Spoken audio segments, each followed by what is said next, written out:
Welcome, everyone, to This Was the Scene. I am your host, Mike Doyle, or Doyle as I was known back in the Jersey punk rock scene, and basically by everyone that knows me. The focus of this podcast is talking about what it was like to be part of the Jersey scene in the late 90s and early 2000s. Now, if you didn't grow up in Jersey at this time, then this podcast probably won't mean dick to you. However, there was a shit ton of bands from Jersey that created and unleashed music unto the world, which means you might have seen some of us on tour.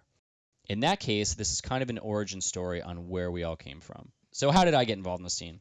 I started a band with my buddy Chris Barker, and it was called Congress of Cow, and that later morphed into a band called Lanemeyer. We started playing these Legion Hall shows and joined this community of people who had the same love for the music that we did.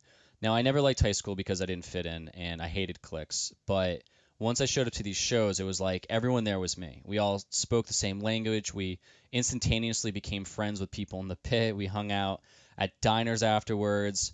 We wore Jinko jeans and gigantic t-shirts that we found from thrift stores, except for Josh Humble, who says that he never wore Jinko jeans, and you'll hear that interview at some point. And people's names became the first name plus whatever band they were in or the town they were from, i.e. the Bergenfield Girls, the Jefferson Kids, the Wayne Kids, the Bernardsville Crew, and shit like that. So why did I create this podcast now? Well, 20 years ago, I became part of something that made my weeks and weekends exciting. I got to play music in front of people that would sing back lyrics that I wrote in my bedroom about some girl that I was madly in love with and who tore my heart out through my ass from time to time.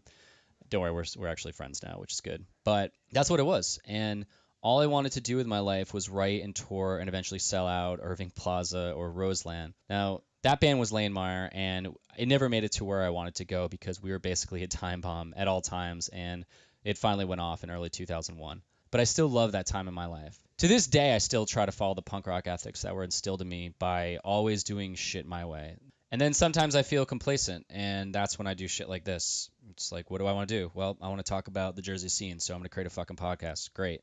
Now it's just going to take a lot of time and a little bit of money, but that's what I want to do, so that's what I'm doing.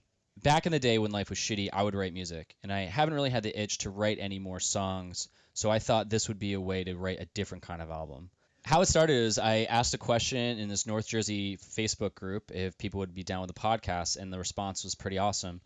And then ended up reaching out to a ton of old friends and just started talking to them and recording the conversations about what it was like to be in our late teens and early 20s in the Jersey punk rock scene. And that's where we are right now.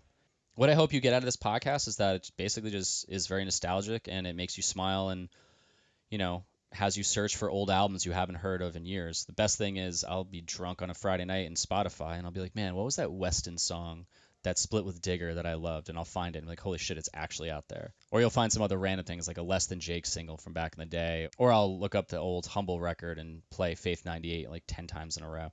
With that said, share this with anyone that you think will love it.